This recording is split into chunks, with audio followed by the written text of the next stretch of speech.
This is a deep dive into our judging protocol and how we look at two competitors and how we score them. And as you can see, we take a fair bit of interest in exactly what's happening, whether they're the big boys or whether they're our smaller competitors in the club.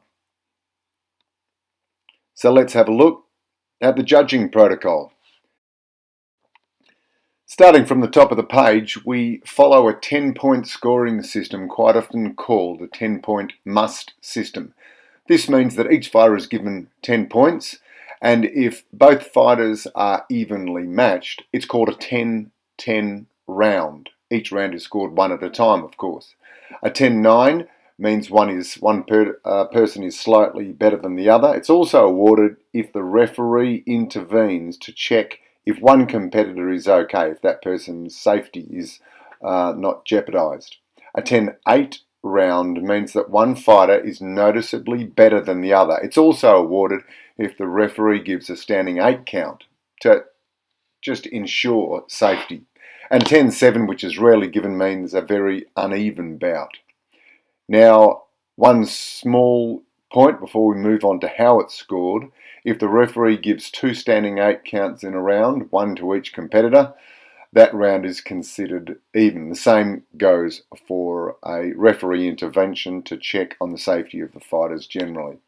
Now here's where it gets interesting. The scoring techniques means the weapon, the hand, the glove, or the foot, or the knee if there's knees in our kickboxing bouts, means if they hit the target.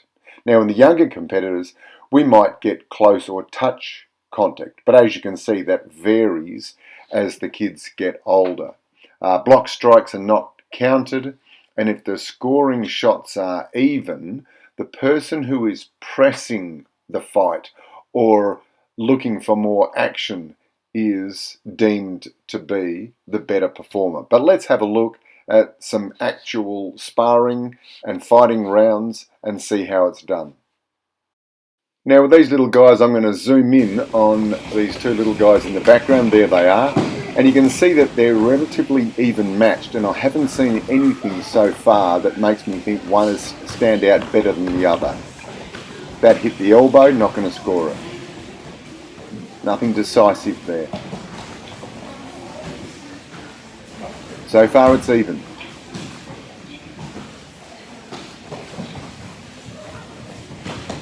Nothing. Little Tommy scored with a shot to the thigh for Oscar. No clean scores there. Similar with these guys. No clean scores because it's sitting up high on the gloves, as you can see. It gets a bit messy, so we're looking for clean scoring shots. Gentleman in the singlet, Kiva, may be more active. If this is a 10-10 round, may be more active from Kiva in the singlet. So again, we're looking for clean shots, clean scoring shots. Again, as you can see, these guys do grapple on knees, although I have separated there. So far, I haven't seen much to really differentiate one person from another. So the techniques are being blocked. So we're looking for scoring clean shots. Again, they're sparring, so they're stepping back. They're not throwing knees. So judges are looking for scoring shots.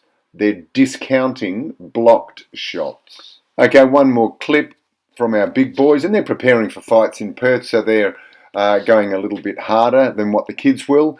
But this is how it can show a scoring shot can nudge the judge's attention towards one person. There was one shot from Frankie, but Kaiser seems okay, even a nod of respect to each other. So maybe Frankie in the grey edging forward, but you'll see a solid shot at the end, which will give Frankie clearly this particular round over Kaiser. At this stage, we haven't been able to differentiate one person from the other until this shot goes in. There. That makes it Frankie's round clearly. Okay, let's step back to a bit more of a sedate pace with the little kids and head guards on, and you'll see that as I'm explaining how I want them to perform, that I want them to defend well. They're stepping back into the corners, they touch gloves. So let's have a look and see what we can see with these two little guys here first of all, and then our two young ladies. So they start. Nothing decisive shown so far.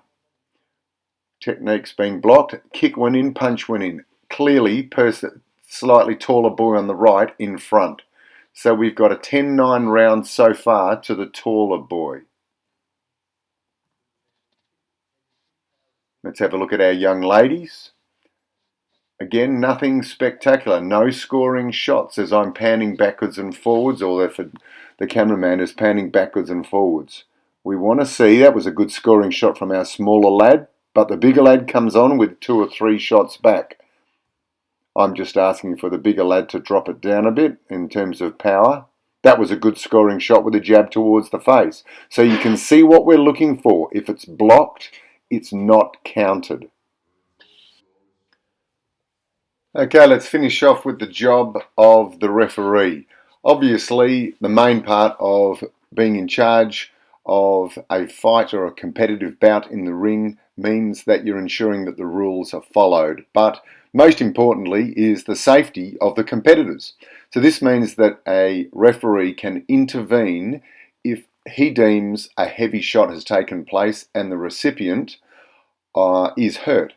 This is usually at least a 10-9 score on the judge's point of view.